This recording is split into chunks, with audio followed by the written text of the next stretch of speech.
என்னுடைய வரலாற்றை கேட்டுவிட்ட காரணத்தால் நேரம் இருந்தாலும் இல்லாவிட்டாலும் சொல்லிவிடுவது கடமை என்று பகுதி பகுதியாக ஒளிபரப்பு. என்னுடைய 2.5 வயதில் என் தந்தை இறந்து விட்டார். சரி.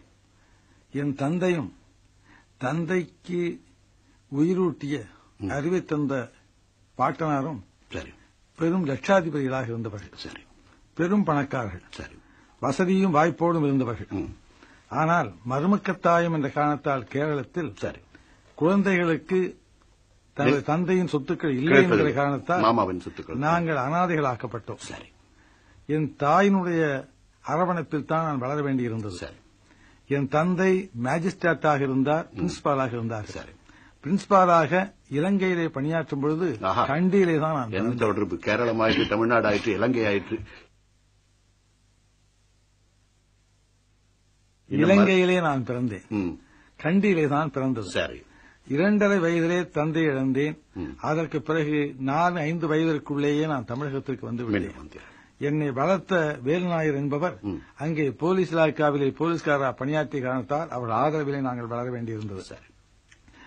முதலாக நான் எழுத படிக்க தெரிந்த மொழி தமிழ். சரி. நான் அறிவு வந்த பருவம் முதல் பார்த்துக் கொண்டு பழகிக் கொண்டிருக்கின்ற மக்கள் தமிழ் மக்கள். சரி. என் உடம்பிலே இத்தனை ஆண்டுகளாக குருதி வளர்ந்திருக்கிறது, சூடேறிக் கொண்டிருக்கிறது, சூடு தனியாமல் இருக்கிறது என்றால் நான் வளர்ந்திருக்கிறேன், வாய்ப்பு பெற்றிருக்கிறேன் என்றால் தமிழ் கூறும் நல்லுலகம் தந்த வாய்ப்பாகும். ஆகவே அந்த தமிழ் உலகத்திற்கு நான் தொண்டு செய்ய வேண்டும் என்கிற ஆர்வம் என்னை அறியாமலே என்னை உந்தி தள்ளிக் கொண்டிருக்கிறது வந்தது. என் தாயுடைய அரவணைப்பு எனக்கு அதிக கல்வியை தருவதற்கு வாய்ப்பில்லை. 7வது வயதில் நான் நாடக கம்பெனியில் சேர்ந்து விட்டேன். 7 வயது நாடகத்திலே நடித்து 34வது ஆண்டு 35வது ஆண்டில் சினிமா படங்களிலே நடிப்பதற்கு நான் கலந்து கொள்ள வேண்டிய அவசியத்தில் ஈடுபட்டேன். அதற்கு பிறகு நான் தொடர்பு கொண்டிருக்கின்றேன். 1930ஆம் ஆண்டிலேயே 29-28 இருந்தே நான் காங்கிரஸ் கட்சியில் அங்கத்தினராக இல்லாவிட்டாலும் அதனுடைய ஊழியனாக இருந்தேன். 33-34 எல்லாம் நான் அங்கத்தினராக பதிவு செய்து கொண்டு விட்டவன்.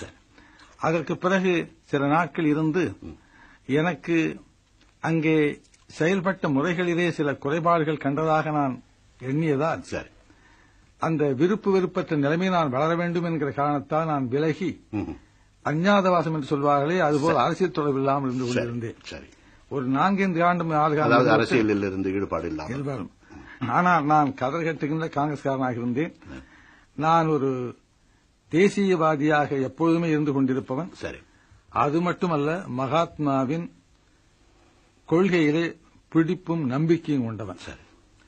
அவைகளெல்லாம் ஒருங்கு சேர நான் தமிழகத்திலே கண்ட ஒரே ஒரு தலைவர் மாபெரும் அறிஞர் அமரர் அண்ணா அவர்கள் தவிர வேறு யாரும் இல்லை என்பதை அறிந்து அவருடைய புத்தகங்களை படித்துவிட்டு அவருடைய நியாயமான கோரிக்கைகள் தான் தமிழகத்திற்கும் இந்திய துணைக்கண்டத்திற்கும் பயனுள்ளதாக இருக்கும் என்ற காரணத்தால் நான் திராவிட முன்னேற்ற கழகத்திலே சேர்ந்தேன்.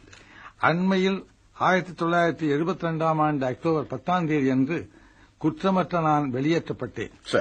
வெளியேற்றப்பட்ட பிறகு தொண்டர்களுடைய மக்களுடைய விருப்பப்படி அண்ணா திராவிட முன்னேற்ற கழகம் என்ற அமைப்பை நான் உருவாக்கினேன். இப்பொழுது அதிலே முதற் தொண்டனாக நான் இருக்கிறேன் என்று அவர் சொல்லுகின்றார்கள். நான் நிறைய பணி